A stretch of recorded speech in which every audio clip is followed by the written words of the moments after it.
Saya Zidan Putra Pratama dengan NIM 121330063. Halo semua, perkenalkan nama saya Tia Ramakantika dengan NIM 121330051. Perkenalkan, nama saya Diana Aprilia dengan NIM 121330053. Perkenalkan, nama saya Restian Samela Rudin dengan NIM 121330058. Perkenalkan, nama saya Sinta Elia dengan NIM 121330056.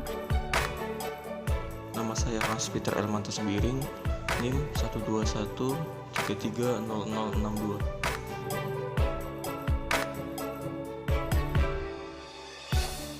Motor listrik merupakan sebuah peralatan elektromagnetis yang mampu mengubah energi listrik menjadi energi mekanik atau putar. Energi mekanik inilah yang digunakan dalam berbagai kebutuhan sehari-hari di rumah, seperti alat pengering rambut, mesin cuci, pompa air, kipas, mesin jahit, dan masih banyak lagi. Sementara penggunaan motor listrik pada keperluan industri antara lain sebagai impeler, pompa, fan, penggerak kompresor, penggerak lift, mesin blower, dan sebagainya. Dalam dunia kerja sendiri, motor listrik juga dikenal dengan sebutan kuda kerja, di mana motor-motor listrik ini menghabiskan sekitar 70% beban listrik total di industri. Gaya Lorentz merupakan gaya yang timbul akibat adanya arus listrik dalam suatu medan magnet. Jadi, jika kita memiliki suatu benda konduktor yang berada di dalam medan magnet, kemudian kita aliri benda tersebut dengan arus listrik, maka akan timbul suatu gaya yang mampu menggerakkan benda tersebut. Rumus dari gaya Lorentz yaitu F sama dengan B dikali I dikali L dikali sin theta, yang mana F adalah gaya Lorentz, B adalah induksi magnetik medan magnet, I adalah kuat arus, L adalah panjang kawat dalam medan magnet, dan theta adalah sudut yang diapit antara I dan B. Arah gaya Lorentz dapat diketahui menggunakan kaidah tangan kanan. Ibu jari menunjukkan arah arus, jari telunjuk menunjukkan medan magnet, dan jari tengah menunjukkan arah gaya Lorentz. Hubungan gaya Lorentz dan medan listrik. Motor listrik menggunakan prinsip gaya Lorentz dengan gulungan kumparan kawat yang ditempatkan pada medan magnet. Motor listrik terdapat jumlah lilitan lob pada dinamonya untuk memberikan tenaga putaran yang lebih bervariasi, dan medan magnet dihasilkan dari susunan elektromagnetik yang disebut kumparan, lalu dialiri arus listrik sehingga dapat berputar dan menghasilkan gaya Lorentz pada kumparan.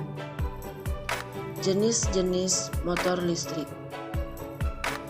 Pada umumnya, motor listrik terbagi menjadi dua jenis, yakni motor listrik DC dan motor listrik AC. Dari kedua jenis tersebut, dapat dikelompokkan menjadi beberapa jenis motor listrik lagi sesuai dengan karakter. Penerapan motor listrik. Jadi, pada percobaan kali ini kami menggunakan jenis motor listrik yang menggunakan sumber arus listrik AC atau bolak-balik untuk dapat bekerja. Kemudian salah satu contoh dari penggunaan motor listrik AC ini yaitu pada pompa air di rumah yang digunakan untuk memindahkan air. Adapun kelebihan dari alat ini yaitu yang pertama, alat dan bahan mudah untuk dirangkai. Kedua, kecepatan dan torsi dapat dikontrol. Dan yang ketiga, dapat dibuat berbagai jenis kumparan. Selanjutnya, adapun kekurangannya yaitu yang pertama, kumparan kawat mudah terlepas jika penyangga kurang kuat. Kedua, tidak cocok untuk aplikasi berdaya besar. Dan yang ketiga, kecepatan yang dihasilkan relatif kecil. Adapun keunikan dari alat ini yaitu bahan alat yang digunakan sangat sederhana, seperti baterai, kawat, dan magnet. Lalu sistem kontrol yang relatif sederhana dan torsi awal yang dimiliki sangat besar. Kemudian, adanya saran dalam pengembangan alat Untuk menghindari kegagalan dalam proses penerapan motor listrik sederhana, sebaiknya digunakan alat dan bahan yang lebih baik sesuai dengan standar yang sudah ditentukan. Alat dan bahan yang digunakan yaitu kawat trafo, magnet, 2 buah peniti, baterai 9 volt, kertas amplas, dan 2 buah penjepit buaya.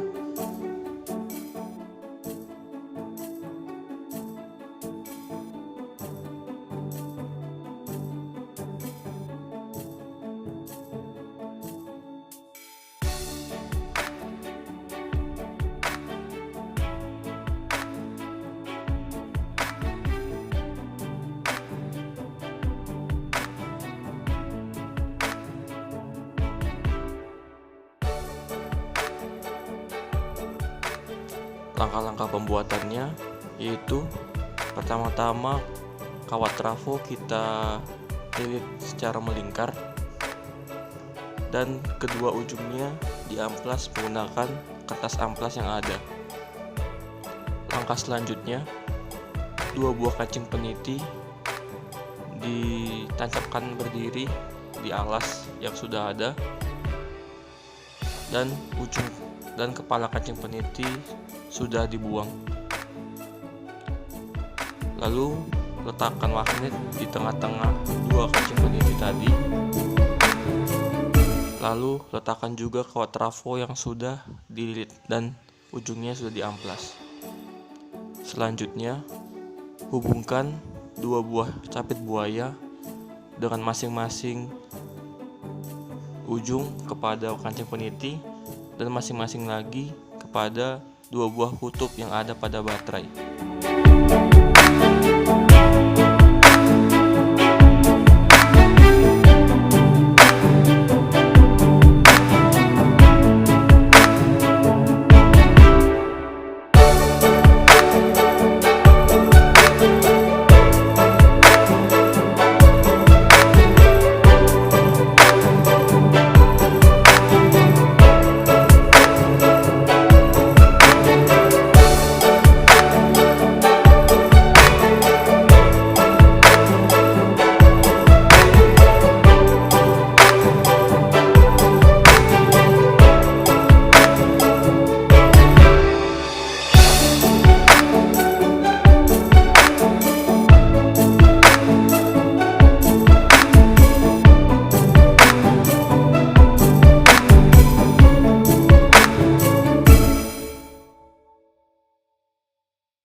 Adapun kesimpulannya, yang pertama, saat kumparan dialiri listrik maka medan magnet akan terbentuk.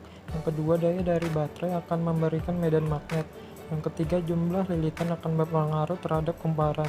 Dan yang terakhir, semakin kuat arus maka akan semakin kuat medannya.